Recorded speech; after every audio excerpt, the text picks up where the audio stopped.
Hello viewers, welcome to Newsweek South Asia, a show where we will provide you fresh insights into South Asia's geopolitical, strategic and security situation. Let's take a look at the headlines first.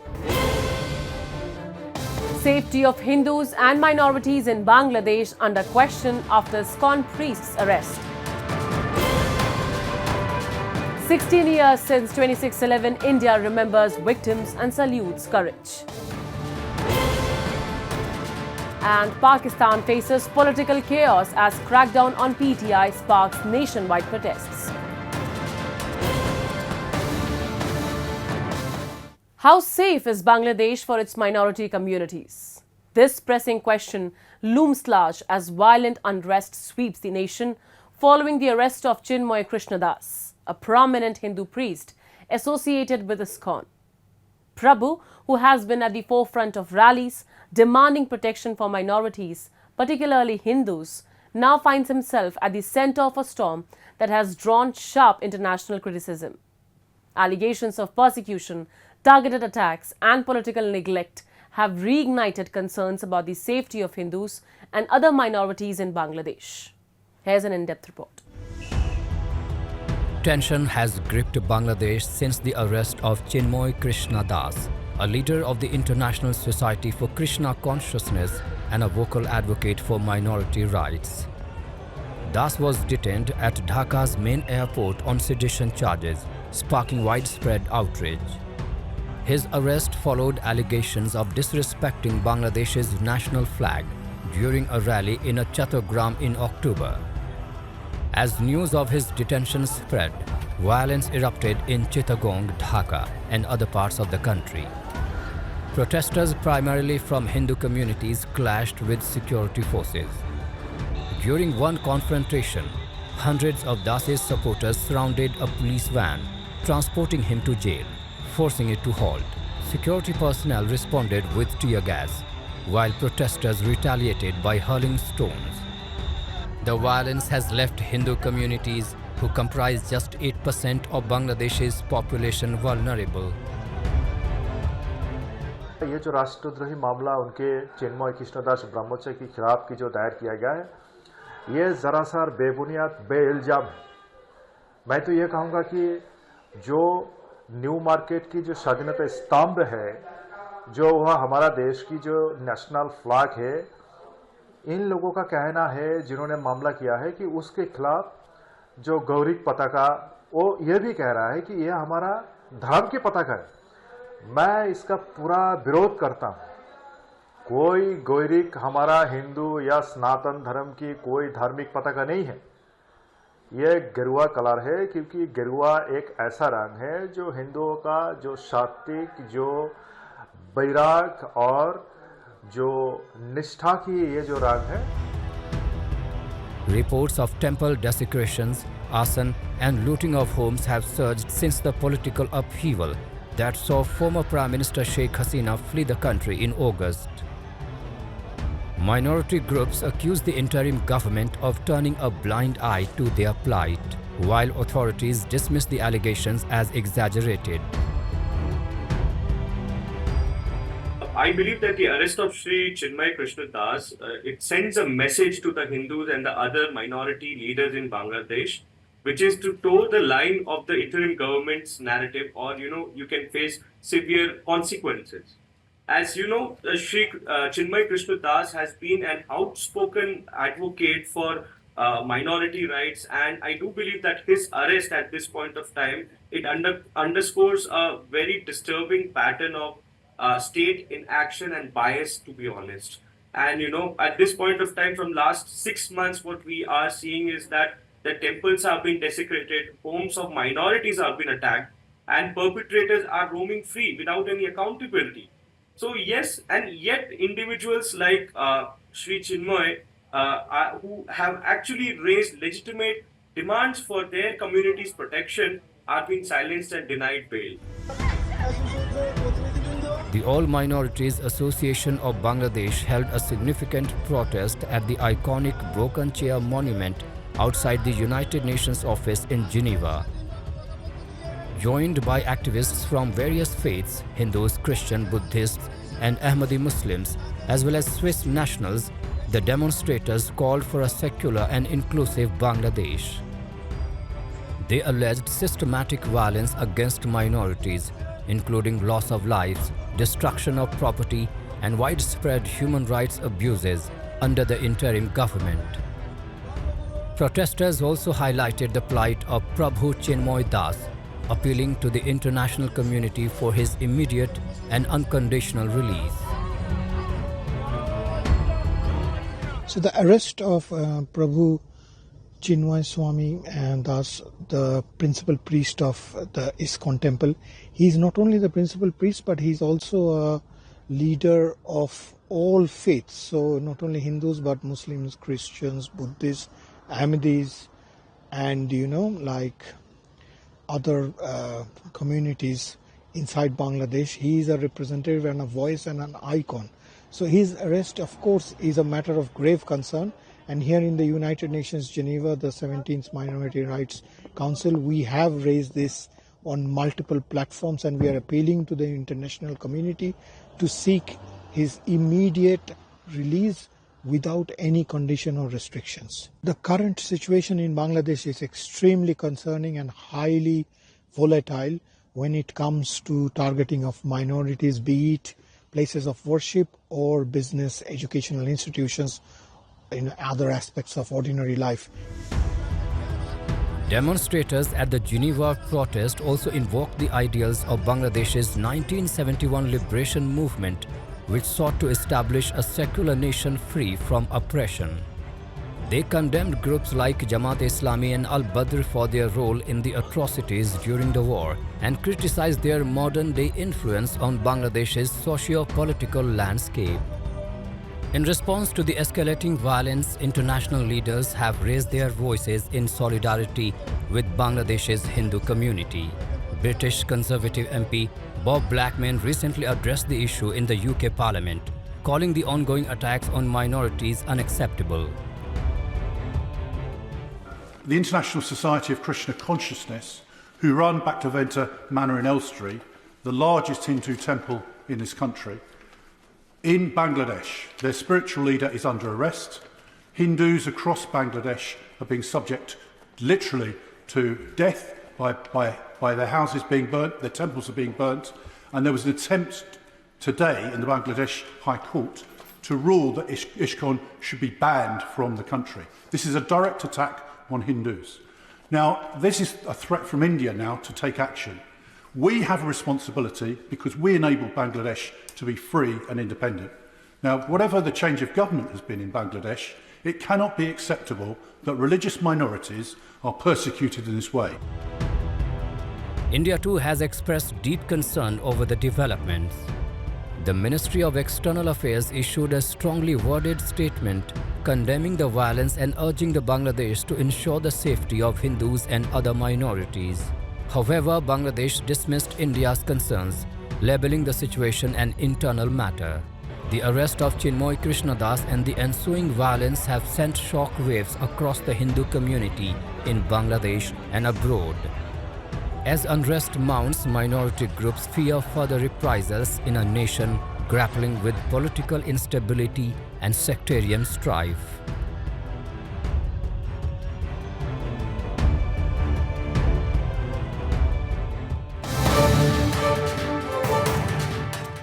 November 26, 2008 will forever remain etched in the memory of every Indian as a day of unprecedented terror and unthinkable loss. This year marks the 16th anniversary of the 26/11 Mumbai attacks, a horrifying reminder of Pakistan's role in exporting terrorism and the price innocent lives pay for its policy of nurturing terror groups. A report. 16 years ago, on November 26, 2008, one of the most horrific terrorist attacks in Indian history, known as the 26/11 Mumbai attacks, unfolded in India's financial capital. 10 armed terrorists from the Pakistan-based terrorist group Lashkar-e-Taiba infiltrated the city by sea and launched a series of coordinated attacks at prominent locations, including the Taj Mahal Palace Hotel, Oberoi Trident Hotel, Chhatrapati Shivaji Maharaj Railway Station, Nariman House, Leopold Cafe and Kama Hospital.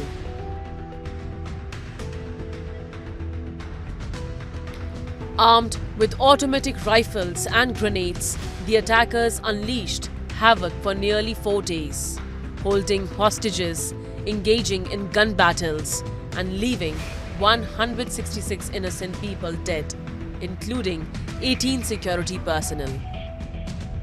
Over 300 were injured, and the scars of that tragedy remain vivid in the collective memory of the nation. Still, I feel that this is not a complete justice to the departed soul, because the person who hatched criminal conspiracy behind the terror attack of 26 November are still scot-free in Pakistan. They are moving. This is really pain to me. It really pains to me because this person, that is Hafiz Saeed and Zakir Rahman Lakhvi, who hatched criminal conspiracy of terror attack of 26 November, are still moving. Not only moving, but the Pakistan has not taken any action till this time against these persons. Among the attackers, Ajmal Kasab was the sole terrorist captured alive. His arrest not only exposed the direct role of Lashkar-e-Taiba, but also laid bare the complicity of Pakistan's intelligence apparatus in planning this carnage. Kasab's trial, conviction and eventual execution in 2012 highlighted India's commitment to justice, yet it underscored the stark reality of Pakistan's inaction. Challenge before me in Kasab trial was not only to hang Ajmal Kasab by establishing his role in the court of law, but to prove that the whole attack was sponsored by Lashkar-e-Taiba, and it is not only sponsored, but some of the few security apparatus of Pakistan had helped these attackers. Our people have intercepted the entire conversation of during those 3 days, and we produced the said conversation in the court of law. On the 16th anniversary of 26/11 attacks, political leaders across India, from President Draupadi Murmu to Prime Minister Narendra Modi, and police personnel paid tribute to the victims and honored the bravery of the security forces. International figures too remember this dark chapter. The Consul General of Israel for Midwest India, Kobi Shoshani, paid homage at Nariman House, a site that bore the brunt of the terrorists' cruelty. I was sent to here right after the events, 2 or 3 days after the events. It was in 2008. I still remember the suit. I still remember the ammunition smell. It was very terrible. And more than a decade after, India has consistently demanded Pakistan hand over Hafiz Saeed, the mastermind of the 26/11 attacks, and other perpetrators like Zakir Rahman Lakhvi. However, Pakistan's so-called anti-terror actions are nothing but a smokescreen. Hafiz Saeed has faced sham trials and remained protected under Islamabad's patronage, while Lakhvi was released on bail in 2015 and continues to operate freely. These pseudo-actions highlight Pakistan's duplicity, claiming to fight terrorism while sheltering its architects. The country, which harbors the largest number of internationally listed terrorists, continues to face global condemnation for its failure to act against terror financing and cross-border terrorism.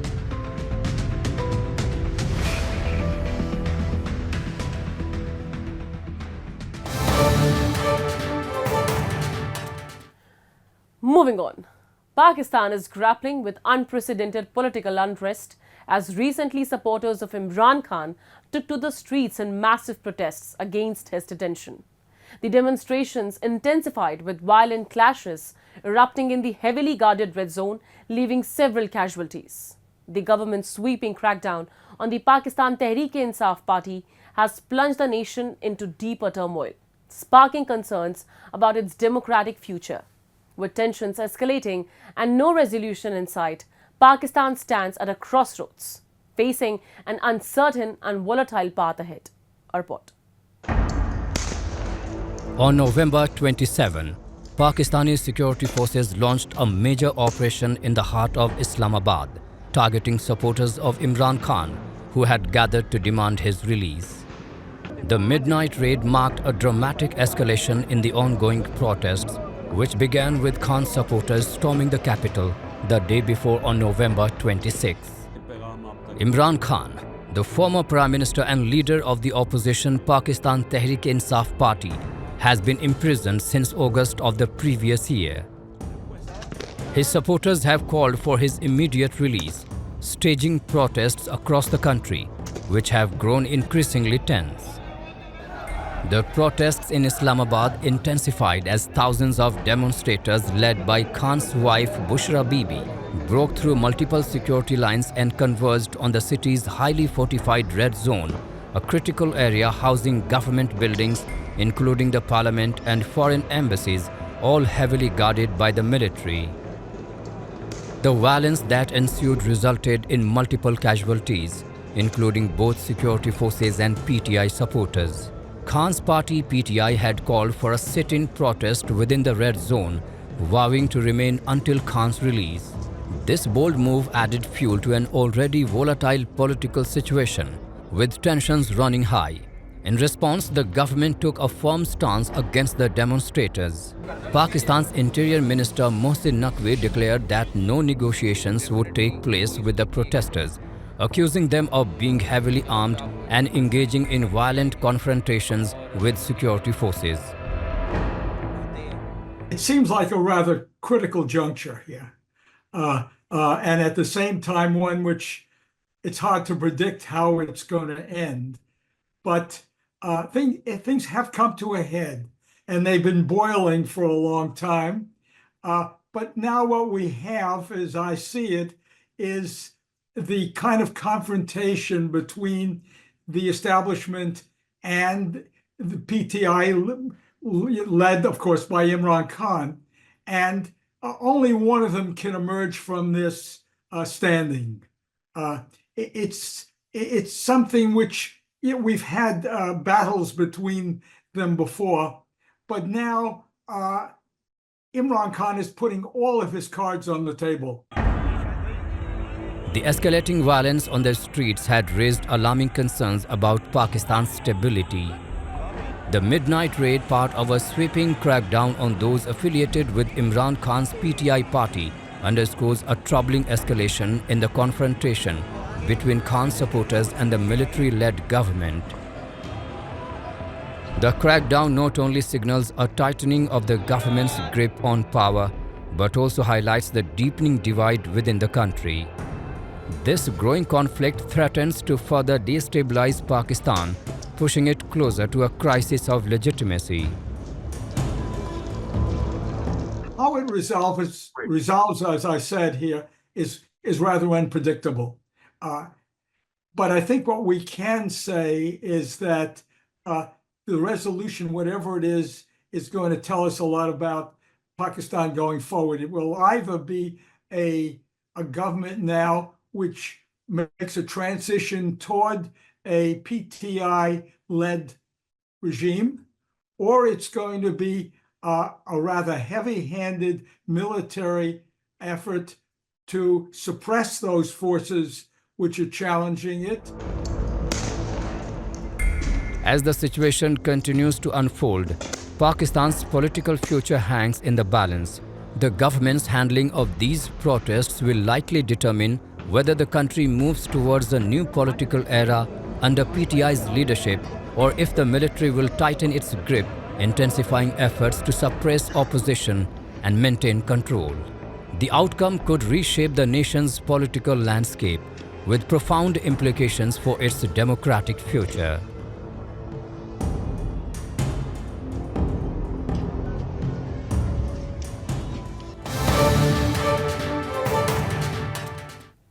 In recent months, Jammu and Kashmir has witnessed a surge in terrorist activities, raising serious concerns about the evolving threat dynamics in the region. From attacks on civilians to marketplaces and security forces, the situation points to a deliberate escalation orchestrated from across the border. Here's a report.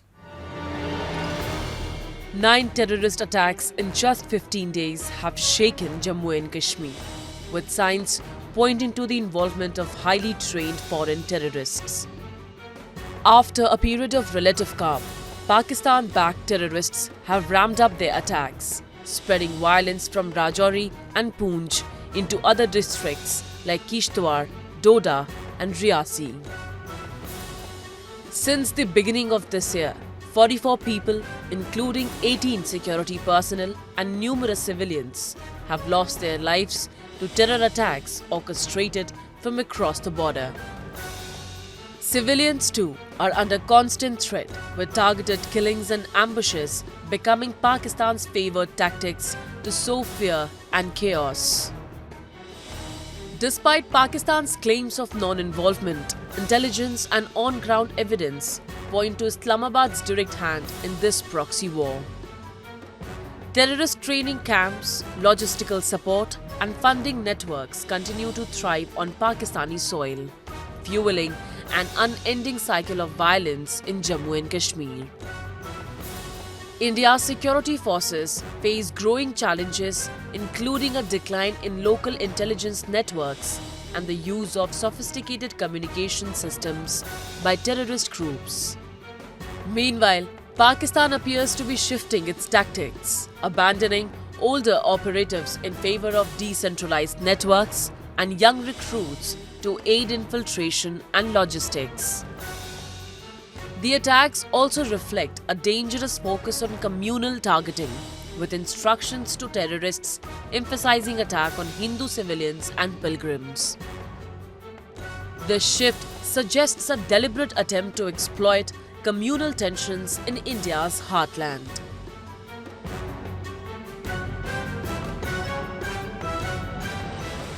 To shed more light on this alarming trend and its broader implications, we are joined by Dr. Abhinav Pandya, founder and CEO of Usanas Foundation, who has extensively studied the dynamics of terrorism in Jammu and Kashmir.